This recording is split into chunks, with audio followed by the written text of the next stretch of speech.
Okay, so we're looking at our elements of art again, and instead of doing all that theoretical process of bits and pieces, I do get my students to make examples.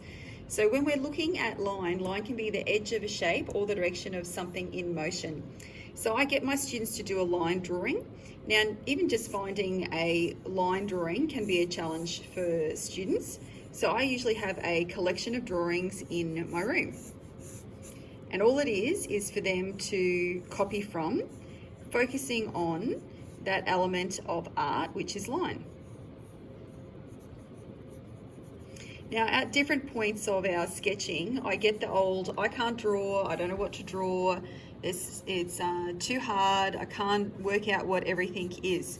So what I often do is I get students to create what is called a viewfinder. So I just get them to get a scrap piece of paper, and I put a tiny little square in it, square, shape, whatever. And then I put this viewfinder over the top of a particular image. And it doesn't matter what part of the image it's from, but what it does is it cuts out all this information and tricks the mind into thinking that's all they need to draw. So they can go over a section and draw a piece from that. So now we're taking the viewfinder, putting it over the piece, and they are now required to draw only what's in the viewfinder. And they have to focus on the element of line. So the other thing we look at when we're looking at line is the quality of our lines and getting it thicker to thinner and lighter to darker. So that's what I call my words of wisdom. So it's doing your drawing and thinking about the quality of your line work when you're actually sketching. So it takes a piece and it goes from being quite boring, it's the same drawing, but it has to have thought put into each of the lines on the page.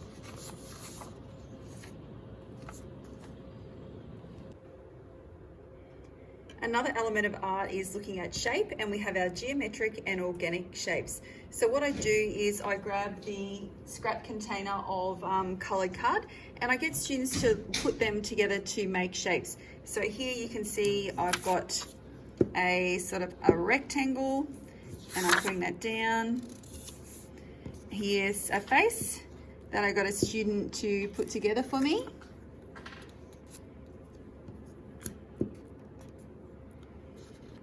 And that comes together. You can put a little bit more detail, but you get the idea of what I'm going to do. Let's make scissors that work. They're going to be his arms. They're going to be his legs.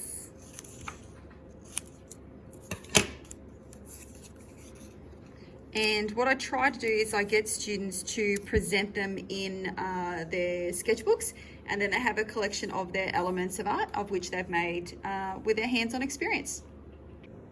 So texture is another element of art, and it's looking at the surface quality, and you can have implied and tactile. Now, an implied texture is something that you could feel on a flat surface. You can't actually feel what it feels like itself, but you do get a suggestion of what it would feel like. So what I do is I send students outside to collect leaves, and I get them to create an image with the leaf. So with your leaves, you might need a different glue. So I'm just using a straight PVA, and I put far too much on that first leaf. So I'm going to take some of that off. Now again, I get them to stick this into their sketchbooks.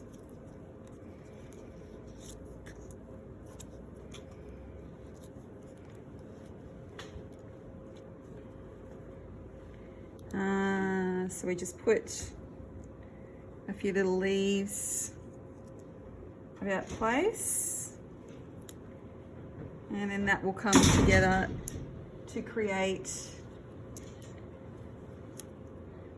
a piece. And I'll just grab a pen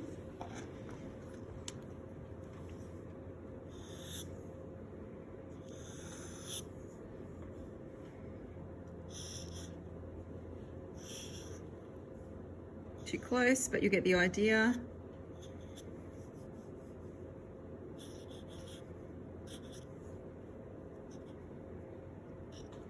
So students create a texture using the leaves, and then that will get pasted into their book.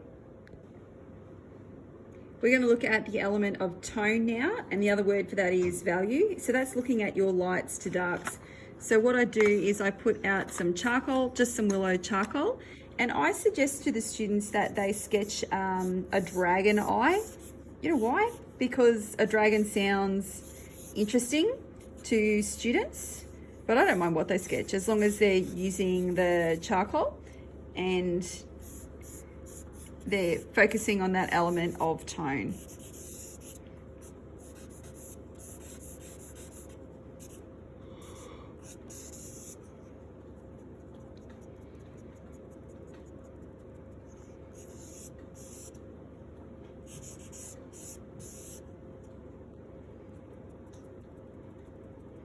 Now, if they're not sure what a dragon eye looks like, they can just get on the net and find something to draw.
Now, the other thing about when you're playing with your charcoal is you need to use a fixative to help the charcoal adhere to the paper. So I have a fixative that I bought, but $2 hairspray from the $2 shop is just as fine. And that needs to be sprayed outside, and the directions are on the back. So it's about 20 centimeters away, and you just spray over it in a nice continual motion. Another element of art that we're looking at is form, and form is something that's 3D. So what I give the students is a piece of alfoil, and the idea is that they can bend and scrunch things up to create a shape. Okay, so let's say that's my body.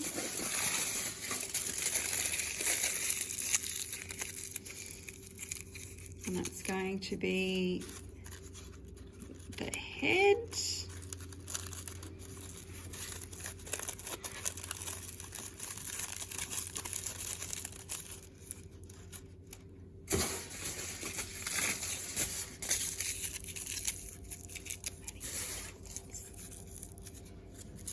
And that will sit in under there.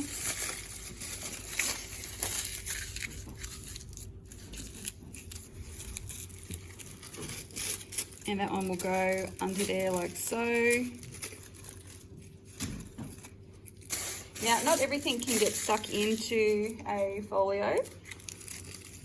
So what you can do is you can actually take a photo of your piece. And there we have, if you're not sure, a turtle.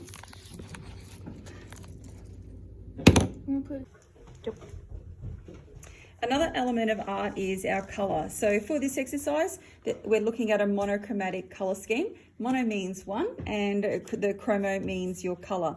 There are lots of colour schemes that you can play with, but for this exercise, we're going to have a go at one. So I put the paint in an egg carton.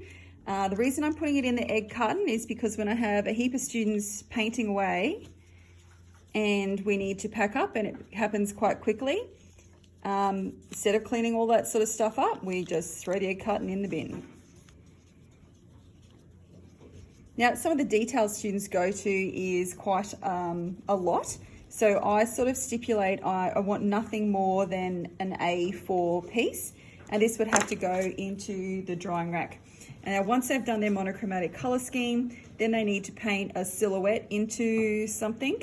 So they can just paint, this is a bit of a dodgy bird, but you'll get the idea. Oh well, works out all right. And then that's what we're calling a monochromatic color scheme. Okay, another element we're looking at is space. So what I do is I get the students to stand at a window, and they are to sketch what they see in front of them. Now, in order to do this, you need to have one eye closed, and you need to keep your feet and your arm at that same sort of distance. And what this does is you are focusing on your spatial depth.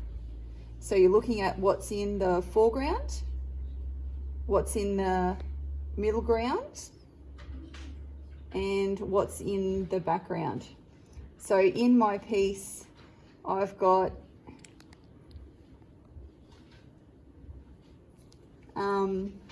pieces coming in together. So I've got the decking and the student in the background. The decking and the student in the foreground, the building in the middle ground, and the trees in the background.